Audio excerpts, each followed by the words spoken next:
of technical glitches, but we are here and we're present. Thank you for coming and welcome to 3 Essential Steps to Writing Kick-Ass Personal Comedy. And for all of you that aren't clear, kick-ass means good. So let's get started. We're going to talk today about how to write a great joke, how to express the P in your POV, and the #1 fundamental component of brilliant personal comedy. I'm Christina, that's me right there. I've been a comedian since 1986. I just celebrated my 30th anniversary as a stand-up comedian. I'm also a professional writer. I have a BA in creative writing, and I've been a comedy and personal development coach for over 10 years. And something I'm really proud of is I'm founder of Stand Up the Workshop, which is a stand-up comedy course. And I want you to look down in the lower left-hand corner. That's a picture of Andrea smiling there. Andrea's here doing the technical stuff and fielding questions and so forth. And then there's part of Ilan's face. And look, there's Ilan. Hi, Ilan. Hi, glad to be here. Ilan is a comedian and a wicked smart joke writer. He's a poet and he's a licensed counselor, also referred to as a therapist. And he is my co-coach of Stand Up the Workshop. Yeah, those are some cute pictures. I'm really happy to be a part of this work. Christina, can you mute your computer because we're getting a little echo? Yeah, sure. Okay, great. I've taken Christina's workshop and writing workshop, and it's changed my life personally and professionally. Personally, my relationships with others and my relationship with myself, and professionally, when I first started to explore comedy, I thought it would be this sort of balance to my work as a therapist, a counterbalance. But what it's really been is strikingly similar. In a way that if you can find the absurdity in something, it no longer has power over you. Which is part of the work. Sorry about that, yeah. That's all right. And the absurdity is also the ridiculousness. Mm-hmm. Okay, great. So let's talk about personal comedy. I bandy that around a lot. What is personal comedy? What is that to you, Ilan? So personal comedy is going inward and finding something that is really about you, that you are able and ready to share with an audience, right? So comedians are generally a very observant type of people, and they're observing the world around them. Personal comedy is observing yourself within the world, so it's witness to yourself. So when you share a bit of who you are, you're sharing in a way that builds a real relationship with the audience. They feel like they're getting to know you. Right. It's creating an authentic connection with an audience. Mm-hmm. And also, the observing is also a practice in addition to writing and to performing. So it's not just your point of view. What else? So revelation. So what does it mean to reveal a bit of who you are? And we have not just your mind here because, writing a clever joke is one thing, and there's a lot of people writing clever jokes out there. You hop on Twitter, you'll see people all the time writing good jokes, which is a skill you need to learn, and it is a skill that we do teach. But just that, it just sort of tickles the brain and you move on. Revelation is when you actually share something that is from within you. Something that is beyond just a good joke. It's a good joke that reveals something of the person sharing. Mm-hmm. And then relevance? Relevance is the idea that there's an emotional resonance that the audience, whoever your audience is, can connect to, right? So if you think of relevance as something universal, it doesn't mean that your story, like perhaps you're writing about being divorced, maybe that's not something everyone's been through, but everyone can connect to loneliness, or everyone can connect to a exactly. Yeah. Betrayal. Whatever it is. So think about Resonance, that means that your material has clear emotional content. Because if it resonates with you, it'll resonate with us. All right, here's pictures of a few comedians that do personal comedy. You know, Maria Bamford, she talks about her mental illness. Mark Maron, he talks about his own neuroses, his relationships, his failures. Mike Birbiglia got famous by talking about sleepwalking. Tig Notaro, she became famous. She had kind of a meteoric rise after she performed and shared about her breast cancer. And then there's Louis C.K., who talks about, what does he talk about? His failures, his body, his relationships. Yeah. They all speak from a really personal perspective. You know, Christina, I'm going to just interrupt you. This is Andrea. Hi, everyone. We are having some problem with the audio. There's a lot of echo happening, and I'm wondering if we can somehow get your audio, adjusted a little bit. I don't know if you've got a headphone that would work just for, I don't know. Are you going through the? You know what? We had a lot of issues beforehand, everyone. So I apologize. We are recording this. So how about if we just I'm going to hang up and I will listen in and let Elon finish this, and I will click through the slides. Is that okay? Yeah, or you could just close your computer broadcasting and just be on your phone. You won't be able to see the slides, but it's just picking up from two places. Yeah, it is. So just mute your speakers on your computer. I don't know. Yeah. You guys, I'm standing in the kitchen and my computer's in the other room. Oh, how weird. Yeah. Oh, this is so let's do this. Yeah, it's awesome. I'm so glad I practiced. So Marianne is saying the sound is fine. I'll hang up and everybody just imagines my lilting voice. And Elon. I'll channel my best, Christina. Sure. Okay, bye. Hello. So, bummer to miss Christina because she is such a resource and she is a great teacher and she's the funniest person I know. But let's see what I can carry on with. All right. So, it's not a confessional. What does that mean? Comedy is not sharing your diary, right? Like, it's an important thing to be able to write real, which is what we teach, and write something that is revelatory. But people don't want to hear your process or the way the world's happening to you. The way the world's happening to you is sort of a fancy way of saying being a victim. That's not something that people can connect to. What they can connect to is something that you have processed, that you have gained perspective on, that you have found the absurdity in, that you have distance from. Okay? So the next slide.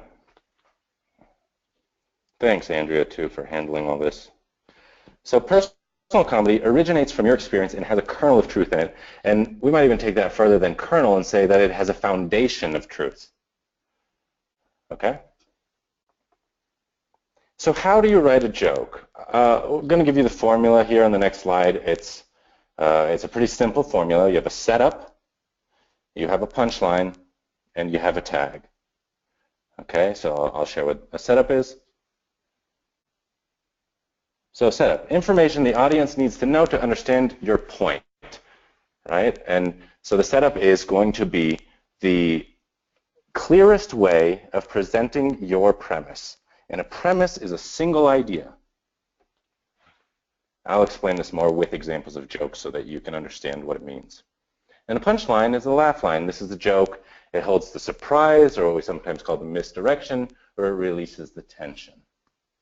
Often when people listen to comedians, they think that, oh, they're storytellers and there isn't this setup punchline tag formula. But if you listen closely, what you'll see is that embedded into a story is a series of setup, punch, tag. And a skilled joke writer, or a skilled comic, or a skilled writer can intersperse those in a way that doesn't feel like it's just a series of jokes. So tag is an additional punchline that extends the laughter of the first punchline, but what's really important about a tag is that it can't stand alone. So this line in your joke is something that heightens the laugh, or it carries it on, or it takes the idea a step further towards the absurd. But it doesn't exist on its own. You can't come out and say it without the setup and the punch. So here's a joke from Christina, and when she re-listens to the recording, I hope I don't butcher it. When I was a kid, my mother made me Halloween costumes that were only scary to her. One year, I was melanoma. In 5th grade, I was my brother as a homosexual. Of course, I told my friends I was a gypsy. So let's go through that. The next slide here, you can see the setup. All right. When I was a kid, my mother made me Halloween costumes that were only scary to her. All right. So this is what a setup needs to have is precise language in a way that ends with the strongest concept, in a way that sets up the surprise. So she didn't write here, you know, when I was, my mom used to make Halloween costumes for me as a kid that she found scary.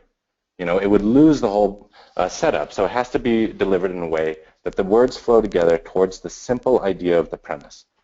Punch. One year I was melanoma. And this is very carefully chosen language. And one thing about jokes that you'll notice as I read it is jokes generally read flat on the page, right? So this joke, it doesn't feel like it pops when I read it because it's written for performance or it's written to be shared. But melanoma is a specific word there. She didn't say, one year I was cancer. Cancer is a very specific feeling. You can imagine the way that would feel if you heard that, right? And she didn't say, I was melanoma 1 year. In 5th grade, I was my brother as a homosexual. So here's the tag. You can't come into the joke and say, you know, here's punchline 2. So in 5th grade, I was my brother as a homosexual. And then the next tag, if the joke is working, we have, of course, I told my friends I was a gypsy. Right? That doesn't stand on its own. So pay attention to the order of concepts. This creates a surprise. Okay? So if we just re-examine this setup, you can break it down into 3 succinct parts. And I won't read those again because we've gone through this. Yeah, so Alon, here's an interesting point from I think it was Brian. I just lost the questions slide here, but yeah, it was Brian was saying, you know, menopause sounds funnier. So I mean, could it be also instead of melanoma, could it be menopause? Possibly, yes. I think. You know, I think. Yeah, that's great. Yeah, that would be a good line. 1 year, yeah. I was menopause. Yeah. Exactly. All right. We'll move on to another joke, just so you can get the rhythm of this and the feel of it.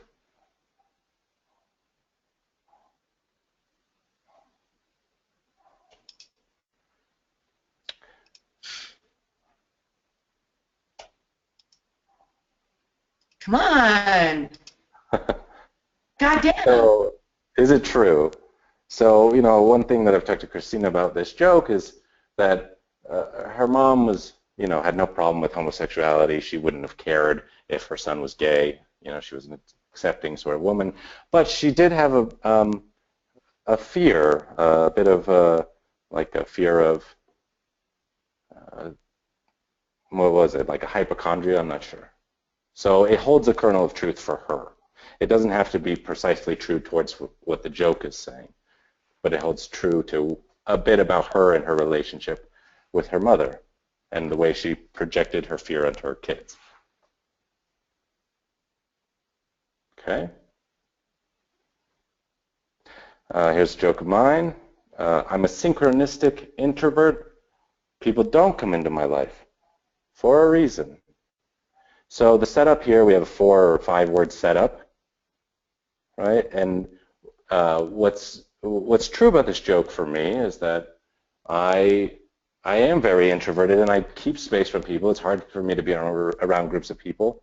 But at the same time, I feel this deep connection to people, and I feel like people do come into my life and there's something that I want to learn from the people in my world. So that sort of tension for me is uncomfortable. It's something that I've processed and continue to work through. And so here comes a joke out of it. Here's a Mitch Hedberg joke. An escalator can never break. It can only become stairs. You should never see an escalator temporarily out of order sign, just escalator temporarily stairs. Sorry for the convenience. So this isn't necessarily a personal joke. It's not personal comedy. Mitch Hedberg didn't spend a lot of time revealing about himself, but it is a very tightly written joke. You know, if you look at the order of the words here and the tag, sorry for the convenience, is about as succinct as it can get. Here's a joke by Janine Garofalo. Here would be my Valentine's card that I think I'm going to send to my boyfriend. Things have been going well thus far. I will find more ways to become unavailable to you. So here's a similar, succinctly written joke, but what we see a little bit about her relationship strategy, or the way that she might have a fear of intimacy coming up here.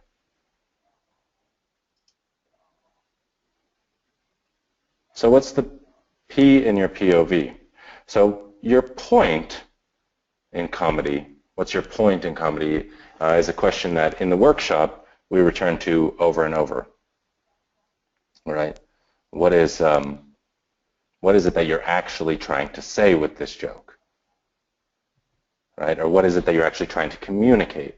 So aside from your laugh line, we want to get really clear and curious about, if you have a platform here with whatever kind of writer you are, if a friend were asking you, okay, get real with me, what is your point here?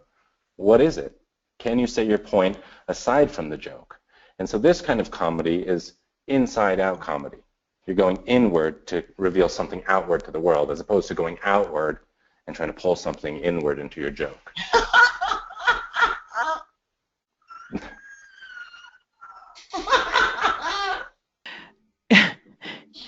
Christina, are you? Christina? Is my audio working suddenly? It is. It is finally working.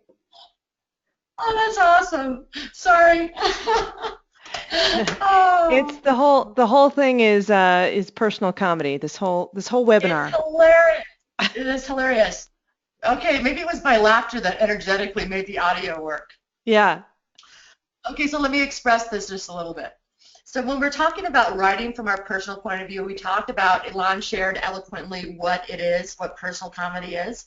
So we know the structure of a joke, the basic structure of a joke. And now we're talking about how it is that you would actually extract that material from yourself. And here's what you do. Most people will go straight to the funny. They got to find what's funny about it first. Say you are going through divorce. That's not going to be hilarious initially, right? You start by expressing your experience, and then you find the funny in it. So you're looking for what's interesting, holds some fascination, or what you have a strong feeling about. You begin by writing about that, then finding what's ridiculous in that, and then turning that into a joke. That's what Elan meant by going from the inside out rather than the outside in. So it's a really simple three-step process. It's one of those things that's simple but not easy. One is you write everything you know about the topic. Let's keep going with the divorce. Some guy out there has just gone through this painful divorce. Write everything you know about it. Just everything you feel about it, everything you know about it. Ask yourself questions about it. What do I love about it? What do I hate about it? What's embarrassing about it, etc. And then from there, you start to pull out single ideas. These are the premises from the material. And those premises can be turned into a joke. So that's the process that we do in the course. So the whole course is about first exploring what there is that you want to share, going under the surface just a little deeper, pulling that out, writing about it, and then finding the jokes in it. And Elan, what happens when you write about your experience like that? You transform it, right? Yeah, exactly. I'm going to write about this webinar, hopefully. I do. Were you laughing because I'm just making shit up? I didn't know what to say. I'm so glad the audio didn't start working when I was screaming obscenities at the computer. Perfect timing. Timing, everything. Okay, so here it is, you guys. This is the #1 critical component to writing great personal comedy, and it is vulnerability. Again, simple, not easy. And within our little group, we call it the vuln, referring to one of Elan's jokes. What is it to be vulnerable? It's risky. It's scary. Here's the thing. 90% of the time, we are avoiding being vulnerable with the world. We are hiding something. We have something on the surface, and we have stuff behind the surface, and we don't want to reveal it. And all art forms, it is revealing something, allowing yourself to be vulnerable, exposing yourself in some way that actually has people relate to us and is actually the higher level of art and comedy, right? So it feels scary because we hide it, and there's a reason we hide it, because we judge ourselves for it usually. But what's interesting is in comedy, the audience doesn't actually think we're being that vulnerable. They expect us to share something that they wouldn't share in polite conversation. So it feels risky, but like Brené Brown says, vulnerability sounds like truth, feels like courage. Truth and courage aren't always comfortable, but they are never a weakness. Yeah, Elon, did you want to break in? Because I'm just talking. Yeah, no, I love that. Yeah. And, you know, Brené Brown's work, she does a lot of work around shame as well. And the reason that this can be so transformative is that when you write to share something, you're standing up and saying that this is something I'm willing to have seen. And when you're seen in something and you're understood, the shame doesn't take over. You know, shame is that voice that says social rejection equals isolation equals death in your brain. And here we're actually saying, where are you hiding? And let's help you get out of hiding. So there is a natural resistance to want to do this. Right. Yeah, it's basically the ice flow principle. Yeah, exactly. The tribe is going to send us out on an ice flow. So the trick is when we're writing material, and this is, I think, the difference between people who have trained themselves as a comedian and people who have not, is that they've sort of trained themselves to, they're more comfortable with expressing more than I think in a lot of, you know, subcultures in our society are. So in the writing process, the first level of writing is just the superficial stuff, and then as you get deeper, you'll find core stuff that has an emotional resonance for you, and that's the stuff to write about.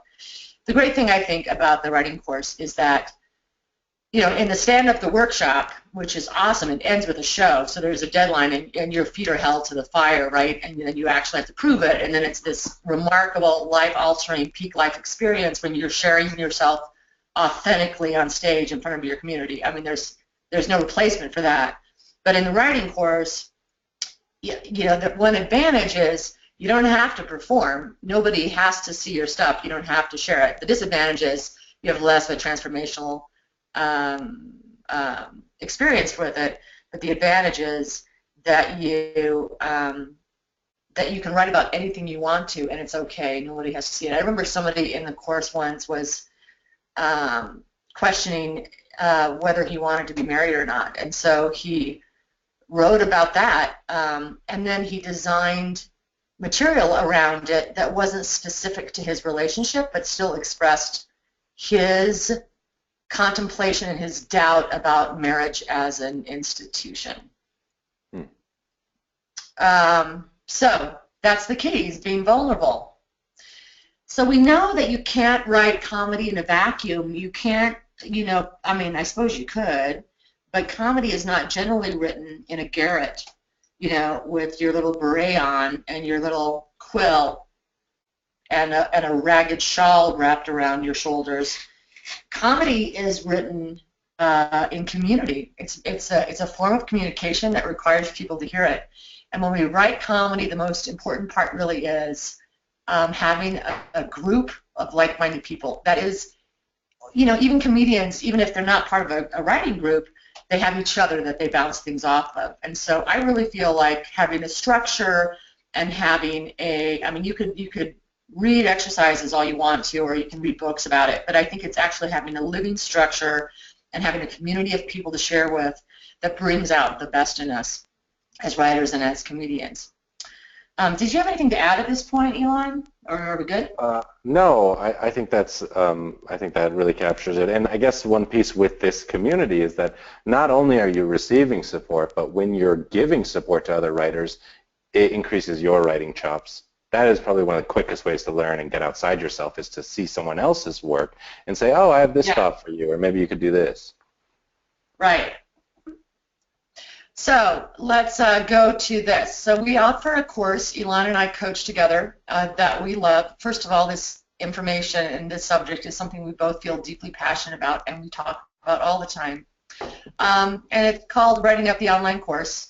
It's 5 weeks, 6 Monday night phone calls. It's live, and we ask if you can to come to 4 out of 6 calls, but they're recorded, so you can listen to them over and over again. And then what we do is we give you, every week, you get new assignments and writing prompts and exercises, and we go through this process of exploring, finding what's there, finding what's ridiculous in it, and going from the inside out, and then writing jokes about it. So the course includes 6 calls and weekly assignments. And then the community part is the Facebook group, and that's really awesome, and there's a couple of aspects about it that are great.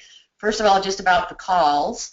It's over 8 hours of instructions, and then we get to answer your questions, and we get to like talk more deeply and explore whatever level we are on in the process. So the calls are really great, and they're about 1 hour and 15 minutes. The private Facebook group is awesome because you have a safe place to express where you are in the process, and since there's an emotional component to your work, there's often, it kind of stirs things up, writing about personal stuff. So you get to share about that. You can workshop your material. We post all of our assignments there. Ilana and I put up videos of other comedians for you to watch so you can explore your own point of view, and hopefully you can expand your comedic point of view. That's really important. We talk a lot about our observations because the observation process is really important. But I think what's really great about the Facebook group, along with the community, is that Ilana and I are continually supporting you. We're there every day, reading your posts, offering feedback, and helping direct you. So essentially, or let's say virtually, you have people holding your hand for 5 weeks through this full process. I don't think you could find a more supportive structure online for this work. And then, of course, there's the writing. Now, if you're somebody who is a writer, considers yourself a writer, I can say for myself, I have, I've done a lot of writing, a lot of professional writing, and I am not very good with internal structure. If I don't have a deadline, I am not very good about getting my writing done. A daily practice is really important, and this is an opportunity to have a structure for your writing practice. Like you have somebody actually asking you how you can make a commitment, and you have accountability for your writing, and you have specific exercises so you have a sense of direction. That's really great. The other thing is, I've heard from writers that when you write a joke, when you learn how to write a really strong joke, and remember, joke writing is like poetry in that the language is very intentional and very specific. When you learn, when you practice writing jokes, you are also creating more powerful writing in any genre.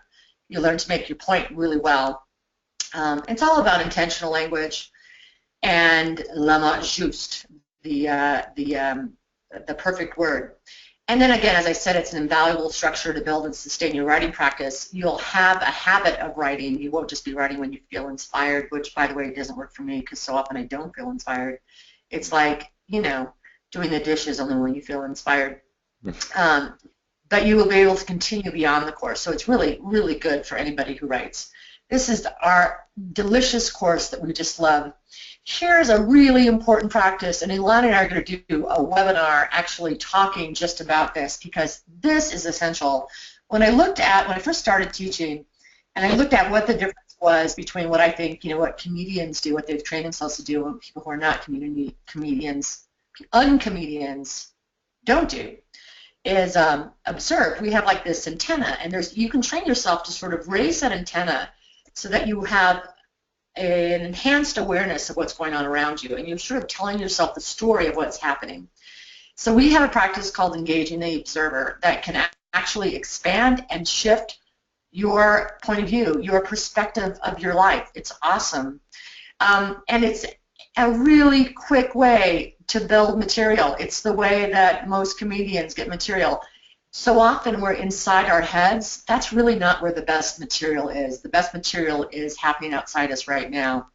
And you learn so much about yourself by observing the life around you, and also sort of being witness and also recognizing that asking yourself questions like, why do I observe this and not this?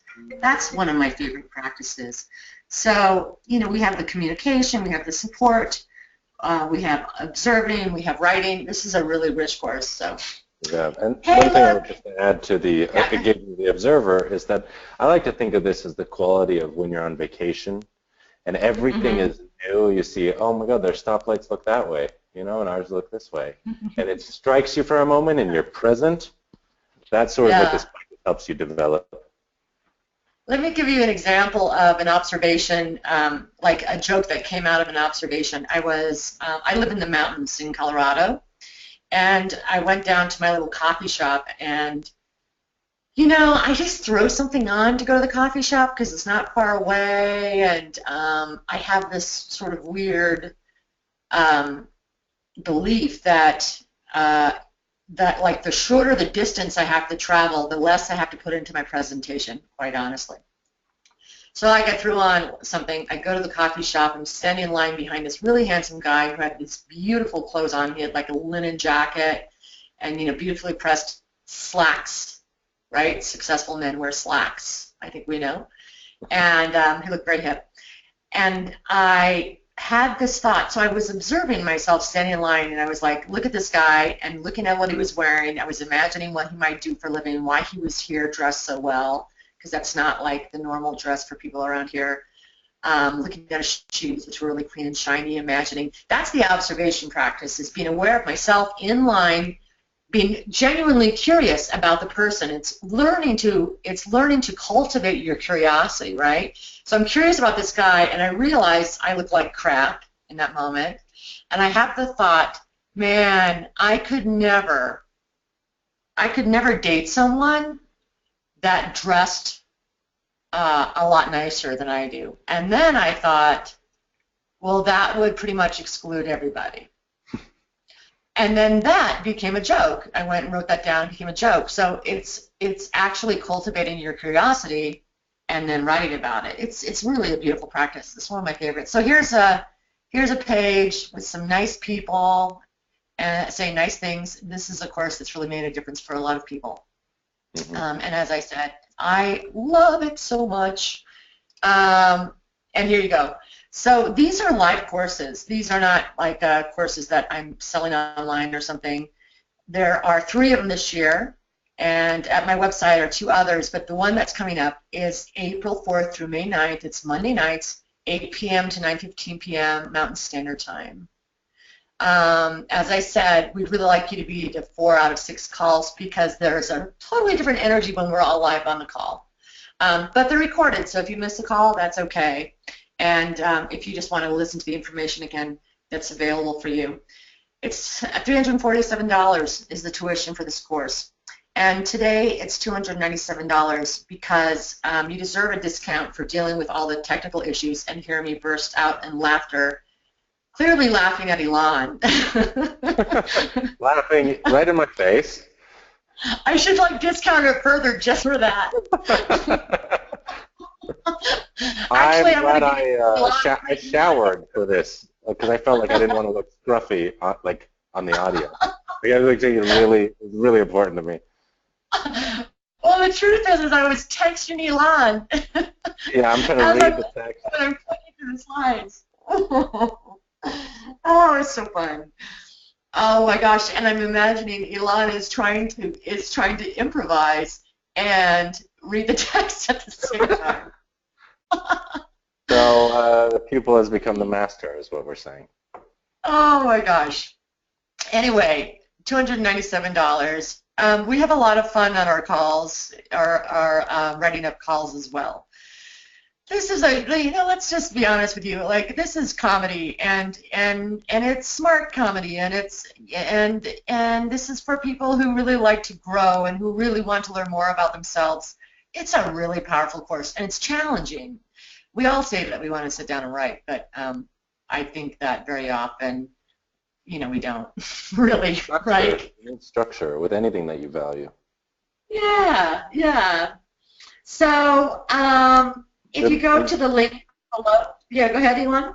Oh, I was just going to say, alongside the link, the best way to get updates on what's happening is by following Christina Hall Comedy on Facebook. I also push it out on Twitter at Elon Benami, and I'd love to connect there. I'm always on there, you know, so if you want to tweet, that's fun too. Yeah, and if you go to that link below, and you know what, when I'm watching webinars, I will actually click on the link and realize you can't do that in video because I'm not, obviously, I think it's clear that technology is not my forte, if you will, not my strong suit.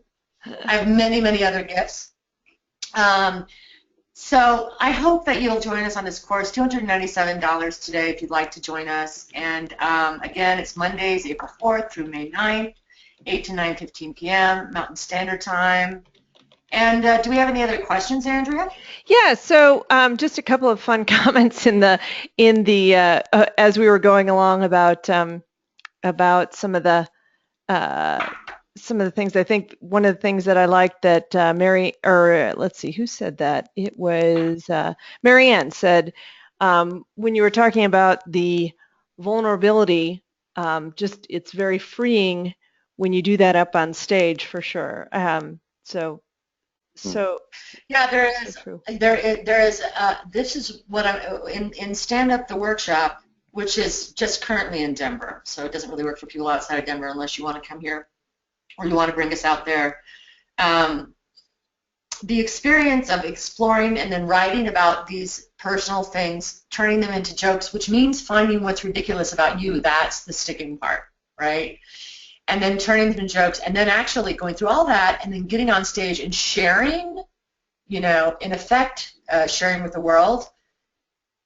She's right. It's very freeing. It's actually life-altering, and this online course actually can help you go through that process. It's the same process, but you have the luxury of spending 5 weeks in the process as opposed to 2 weeks and 3 days. Anything else?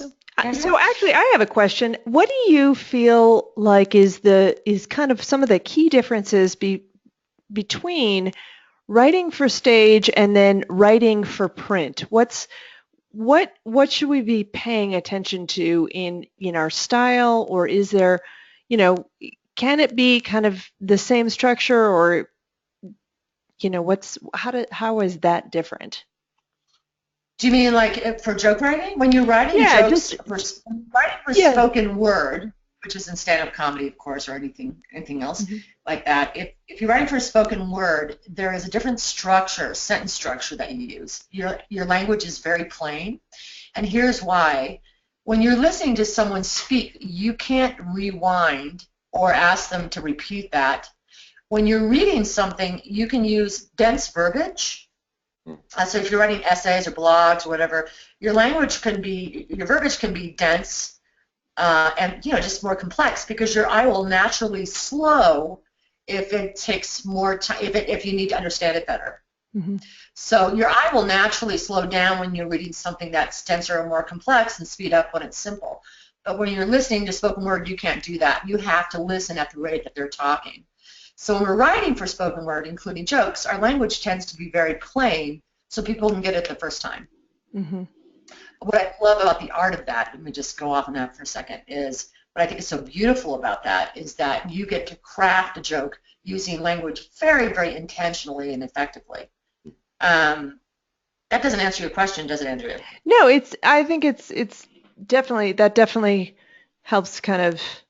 But here's what I find is that when you're writing anything at all, if you've had this kind of training and you're writing anything at all, you will naturally grow to become more intentional in your language and cut out more fat. So when you're writing a joke, the setup is usually way too long for people. And the longer the setup, the weaker the punchline. The payoff becomes diminished. So the setup needs to be strong, and you want to cut a lot of words out. And you get into the habit in writing anything of having less fat and less fluff, which makes any of your writing in any genre more powerful. Mm-hmm. Yeah, exactly. As well as speech writing, we've had people come through the class who give speeches, and even if you're not giving speeches that are comedically oriented, to be able to write a punch line is still going to be useful. To be able to write a tight setup and punch. Yeah, it's so true. So true. So are there any other questions? No, and I know that we have. Are there any other participants on the call? We do. We have people. And we had Jeff who joined a little bit late, but feel free to put your questions in. Brian just asked, thank you, Brian, he was asking Elan, from a therapeutic aspect, what seems to produce better, finding our curiosity through what makes us angry or what makes us happy? Oh, well, I'm partial to anger just because personally I think it's hilarious, you know? Um, eh, Comedy often has the shadow in it, the part of us that we're afraid to own. And for many of us, especially in this culture, that's anger. You know, for some people it's not. Some people are frightened of sadness, and some people actually joy is a vulnerable emotion. We're often conditioned not to feel joy because, if you shine too bright, it's dangerous. So it can be any, but I personally do like a little bit of that anger flavor in comedy. Mm-hmm. Can I add to that? I'm a therapist. In my opinion, it's not just angry or happy. I think a lot of people assume that in comedy. There are nuances to be expressed, There's a lot of emotions. And I think that most commonly, like if you go to where you hide, the most common place that we hide is anything that we're embarrassed about or ashamed of. Mm-hmm. Ashamed. Yeah. Well, I mean, anger covers up stuff, right? Anger is just like the surface level of emotion that generally has something in it. Right. Yeah, exactly. It's like the cue. Yeah. And absurdity or ridiculousness is to be able to look at the same thing that triggers you, whether it's anger or whatever feeling or embarrassment, to look at that same thing from another dimension and to take it further. Right. And you have to, in order to write about it and to make fun of yourself, you have to loosen your grasp. You have to loosen your point of view, what you think is necessarily right about it. And it's in creating that little bit of space that transforms it. So you might write about something that makes you angry, but by the time that you've finished it and you're on stage talking about it, you've already released a lot of that. Don't you think? That's the healing. Exactly. And on some level, there's some sort of core fear or core belief that you're releasing, which, often back to Brene Brown, is going to come down to worthiness in one way or another. Mm-hmm. That's great. Another question coming in from Terry. I want to capture those thoughts that at the time I'm cracking up, but later when I try to recreate the moment, it's just not as funny. What do I need to do to capture the funny moment and be able to repeat it to others? Awesome. Well, so what you're missing when you capture a funny moment and you try to repeat it to others and it's not as funny as you're missing the context. It's not in the same context. So first of all, I'm a big proponent of actual old school writing things down. You can use your phone, you can record it. A lot of people prefer that. But write it down and then you can examine it and then you can see what was funny about it. Usually when we repeat stuff, it's that we just don't have the same energy around it and it's not in the same context. But there's value in it. There's something in it that's good. Write it down and you can figure it out. You can figure out maybe you need to word it differently or maybe you need to set it up differently. It's the context, not just the punchline that's funny. Mm-hmm. And when you look at the piece you've written down, see if you can ferret out the premise, because there's a difference between you had to be there moment versus I'm actually saying something. I have a point here. It's a good exercise though, because that happens to me where something happens that's really funny and I want to share it with someone and I have to think, okay, so why was it funny? What was it that made that funny? Mm-hmm. And like the guy in the coffee shop, that my thought was hilarious to me at the point. I mean that was like such a big startling revelation for me to go, yeah, I could never date somebody who dresses nicer than me, and then go, oh, that would be just about everybody because I was standing behind the guy in sweats or something. So I don't know. I think anything that makes you laugh, you should write down and examine. That's my point. Thank you, Terry. Good. Yeah, and Jeff mentions that anger could be a good source of conflict in comedy. For example, Oscar yelling at Felix. So I don't know if there's what you think about conflict as a source of comedy. Yeah. Yeah. Yes. Yes. Pride also a source of comedy. Right. Yeah. Good. Great. Any other questions? Good. Next. And Terry says, I'm not a comedian, but love to laugh. And I don't know. I think everyone is a potential comedian. I think everybody loves to laugh. Yeah. Yeah. Maybe not everyone's a potential comedian, but I think everyone can write something funny. Don't you think? Do you think everyone could write something funny? Can you hear me okay? Yeah. Mm-hmm. Okay, good. I suddenly thought I went out again. Yes, everybody has that potential. I think it's a question of training, and I think there's a couple of differences. What I've noticed is there's some people who grew up and had, there's so many aspects of it. There's a different blocks for men and women, for example.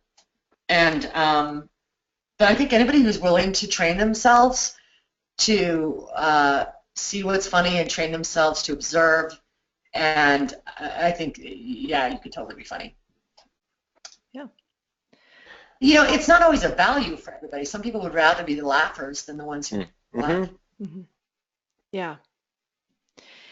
So awesome. Well, I'm just going to personally give a little quick plug to the course. Guys, my name's Andrea. I am just kind of hosting and moderating here, but I have taken Christina's course and it is amazing. So if you are at all interested in writing better, which I assume you are since you are on this call, and writing better comedy, I would highly recommend this course. It really is transformational. You think about how you write in a different way. You think about, expressing yourself in a different way, and it's so much more than comedy, and it really brings up so many things that you get to observe about yourself and about your life.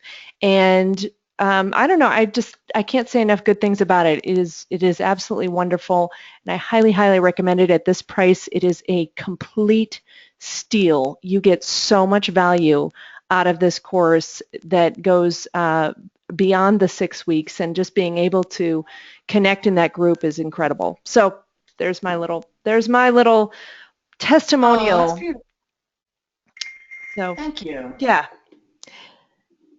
So anything else you guys want to close out? We really hope to see you again. Also, feel free, you guys, reach out if you'd like to. Reach out to me on Christina Hall Comedy. Elon also is on there.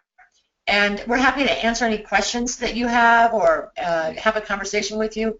Just reach out if you have any other questions in the future. And we're going to be doing a webinar in a couple of weeks about the observation practice, which is super juicy. So we'll let you know about that too. And again, there's a link, so let us know. I hope that we can see you in the course in April. Thank you so much. Thank you for... And we'll have the recording. Yep, we'll have the recording out, sent out a little bit later. So if you joined us late or missed some of this, we'll get the recording. Yeah, and Christina, I'm not sure if you want to mention, we also do coaching alongside this course. So if you're interested in connecting or punching up a speech or something you do, feel free to reach out. And quite honestly, one of the best services that Elon and I can provide is to help you tighten up your material, but more importantly, to help you find your authentic expression. And if you can get both of us on a phone call together, you are golden. That is an amazing way to refine your material or to expedite your growth as a writer. So looking forward to hearing from you. Reach out anytime. Thanks for listening.